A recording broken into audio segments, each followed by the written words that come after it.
Hey guys, thanks for coming. I'm Nick and this is Real Life Money, where we talk about topics that schools do not. So let's get started.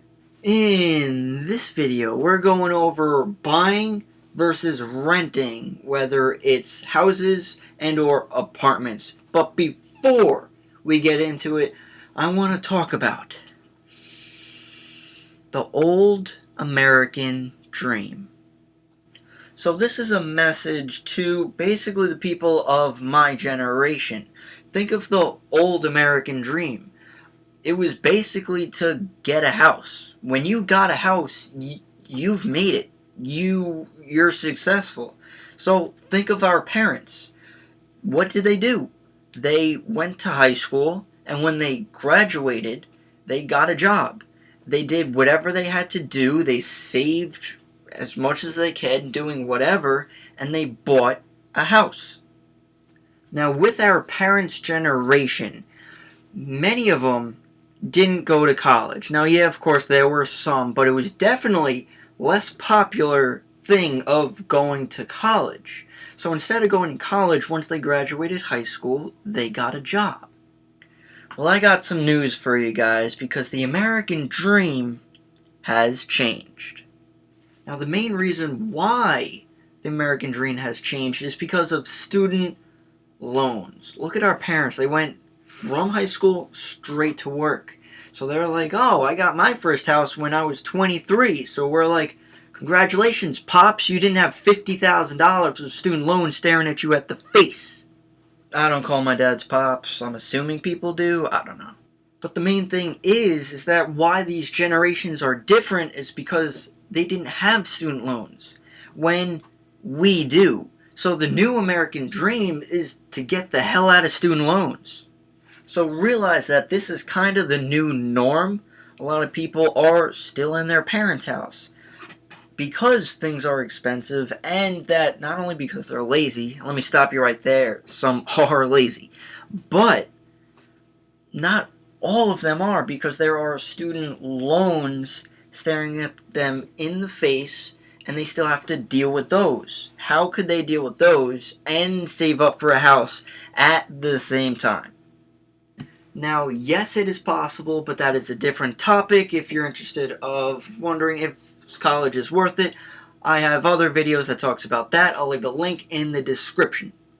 So coming back to this topic of the pros and cons versus buying and renting, and at the end I'll give you my opinion on this topic, if that matters whatsoever. So first, I'm going to start off with pros for buying. When you buy a house, it is yours. You have ownership of it. You feel empowered. You're like, ah! Now, whether that has any benefit at all, I don't know, but when you do pay off that house or that mortgage, that house is yours. So another pro for buying is that you can do what you want. There are no restrictions. Kind of. So if you want to redo your kitchen, if you want to extend your house, if you want to redo your driveway, take down a tree, you could do it because you're the owner. You don't have to ask someone before doing it. You could paint your house. You could not paint your house. You could put gargoyles on your roof. You could keep bodies in your basement. That last one might be frowned upon. Now, another pro for buying is that it's technically an investment. When you buy a house over the long term, because of inflation and technical stuff, the value goes up. Ask your parents what they bought your house as. They could have bought it, let's say, between $100,000 and $200,000, and now it could be $300,000 to $400,000 or something. It's probably higher. Another investment type of pro, you could say, is you could take out a home equity line of credit, a HELOC it's called. So when you buy a house, let's say you bought it for $250,000, and now it's $300,000, so it went up 50 grand. You could take out this HELOC and use that 50 grand for whatever you really want. Most people use it for like renovations. And the last pro that I'm going to be going over for buying is that you can write stuff off on your taxes. I don't know what you could write off. Probably like homeowners insurance and the interest on the mortgage, that sort of stuff. So those were the pros of buying a house. So let's look at the cons of buying this thing. The first con is that it's your problem. You gotta cut the grass around this whole area. You gotta fix the toilet if it leaks. If a meteorite crashes into your driveway, you gotta fix it. You could choose not to, but you kind of need that. You gotta maintain it. Nurture it like a child. You gotta fix the roof if it leaks. If there are any problems, you gotta deal with it. You can't call the owner. I mean, you could, but that's you. Another con to buying a house is that the taxes suck. You gotta pay taxes every single month because you have to. Now, yes, it does depend where you live. Of course, there are more taxes one place compared to somewhere else, but there's always something to pay. Another con to buying is that you have a mortgage and interest payment toward this thing.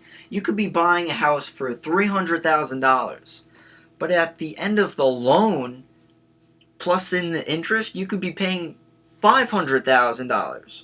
Why are you paying $500 for something that's worth $300?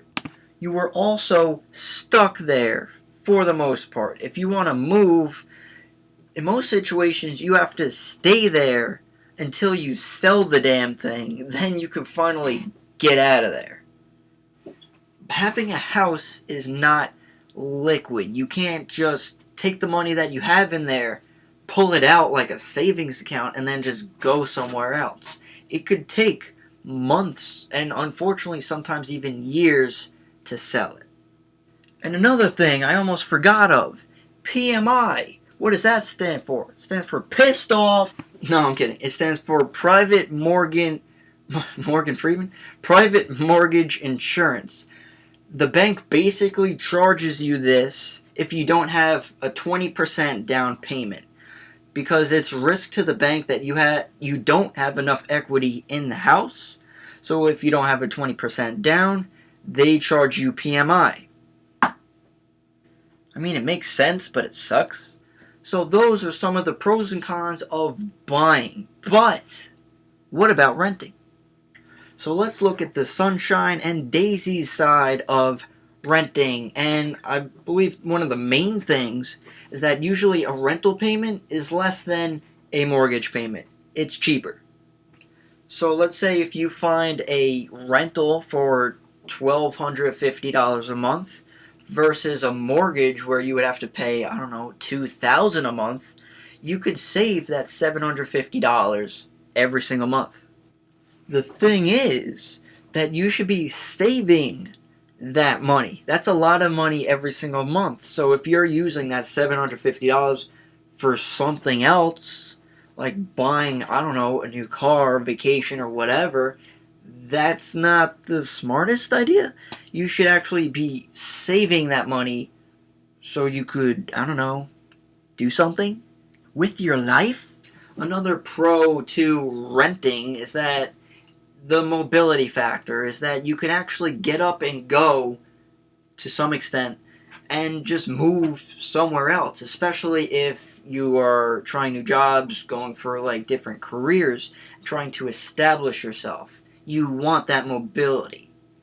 There is also less responsibility when you rent. You don't have to cut the lawn, and you could call up your landlord and be like, hey, the toilet's backed up again. He's like, stop eating those burritos. You're like, but they're good. And the last pro that I'll go over for renting something is that it's usually fairly easy to start renting. They might do like a credit check. Then once you put like security down, maybe a month or two, you're kind of in there. It could maybe take a few weeks, maybe a month. A mortgage process. So now let's look at the dark side of the moon for renting. Your landlord could suck. He could give you a hose instead of a shower. Not that that's happened to me, but I've seen things.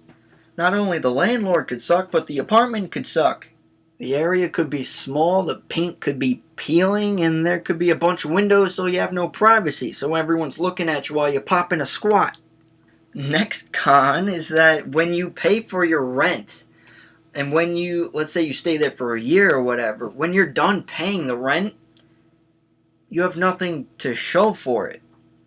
You see, when you're buying a mortgage or buying a house and you're paying toward the mortgage, eventually, or the money that you're putting toward it, at the end, you have the house. When you're done renting, you have nothing. Another con is that there could be a bunch of restrictions. If you have a cat, Mr. Whiskers, he might not be able to live with you, so you're going to have to find another place. Can't have some late night crazy parties, and you might not be able to smoke the weed you want. I mean, I don't, but I know you do. Don't you lie to me! And the last con we'll be going over is that you have to sign a lease. At least legally you have to. So you have to sign, let's say, like a year. So when you sign that, you're in a contract that you have to live there for a year. So sometimes if something comes up, you either have to break it, and that there are penalties for that, or you have to wait until that lease is up, and then you could do whatever you need to afterwards.